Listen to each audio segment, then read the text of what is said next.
যুক্তরাষ্ট্রের president Donald Trump বলেছেন তিনি ইরানে সীমিত আকারে সামরিক হামলা চালানোর কথা বিবেচনা করছেন। তেহরানের পারমাণবিক কর্মসূচি সীমিত করার জন্য একটি চুক্তিতে সম্মত হতে দেশটির নেতাদের উপর চাপ সৃষ্টির অংশ হিসাবে এমনটা ভাবা হচ্ছে।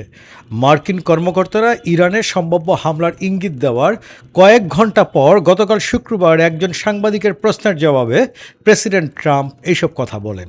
এর আগে গত বৃহস্পতিবার ট্রাম্প বলেন, কোনো চুক্তি হবে নাকি যুক্তরাষ্ট্র সামরিক পদক্ষেপ নেবে তা সম্ভবত 10 দিনের মধ্যে বিশ্ব জানতে পারবে। সাম্প্রতিক সপ্তাহগুলোতে যুক্তরাষ্ট্র ওই অঞ্চলে তাদের সামরিক উপস্থিতি বাড়িয়েছে। যুক্তরাষ্ট্র ও তাদের ইউরোপীয় মিত্র দেশগুলোর সন্দেহ ইরান পারমাণবিক অস্ত্র তৈরির পথে এগোচ্ছে, তবে ইরান বরাবর এই অভিযোগ অস্বীকার করে আসছে। ইরানের পারমাণবিক কর্মসূচি সীমিত করার বিষয়ে মার্কিন ও ইরানি কর্মকর্তারা সুইজারল্যান্ডে বৈঠক করেছেন। আলোচনায় অগ্রগতি হওয়ার কথাও জানিয়েছে তারা। গতকাল ইরানের পররাষ্ট্রমন্ত্রী আব্বাস আরাগচি বলেন তার দেশ সম্ভাব্য একটি চুক্তির খসড়া প্রস্তুত করছে এবং আগামী কয়েকদিনের মধ্যে তা যুক্তরাষ্ট্রের বিশেষ দূত ইস্ট উইটকফের কাছে হস্তান্তর করা হবে। জেনেভায় আলোচনা চলার সময়ও ইরানের আশেপাশে মার্কিন বাহিনীকে তাদের উপস্থিতি আরও বাড়াতে দেখা গেছে। মোতায়েন করার সরঞ্জামের তালিকায় বিশ্বের সবচেয়ে বড় যুদ্ধজাহাজ ইউএসএস জেরাল্ড আর ফোর্ডও আছে। এটি অঞ্চলটির দিকে অগ্রসর হচ্ছে বলে মনে হচ্ছে। বিমানবাহী রণতরী ইউএসএস আব্রাহাম লিঙ্কনও মোতায়েন করা হচ্ছে। এছাড়া আরও কিছু ডেস্ট্রয়ার, যুদ্ধজাহাজ ও যুদ্ধ বিমানের উপস্থিতি রয়েছে।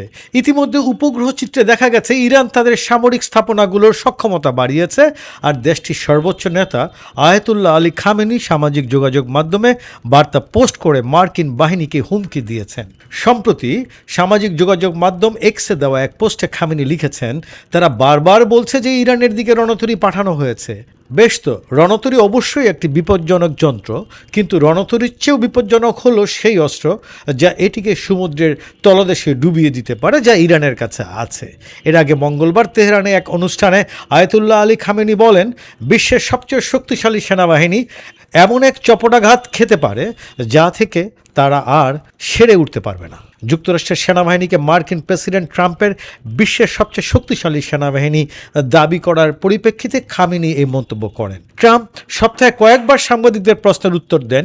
কখনো হোয়াইট হাউসের ওভাল অফিসে সাংবাদিকদের সঙ্গে দীর্ঘ আলাপচারিতায় যুক্ত হন, আবার কখনো এয়ারফোর্স ওয়ান উড়োজাহাজে করে ভ্রমণের সময় কথা বলেন। তবে ট্রাম্পের মন্তব্যগুলো যে সবসময় বাস্তব পদক্ষেপের রূপ নয় তা নয়, অনেক সময় সেগুলো একটি অপরটির সঙ্গে সাংঘর্ষিকও হয়। ট্রাম্প প্রায়ই সাংবাদিকদের মনে করিয়ে দেন যে সম্ভাব্য প্রতিপক্ষ যেন তার পরবর্তী পদক্ষেপ সম্পর্কে জানতে না পারে।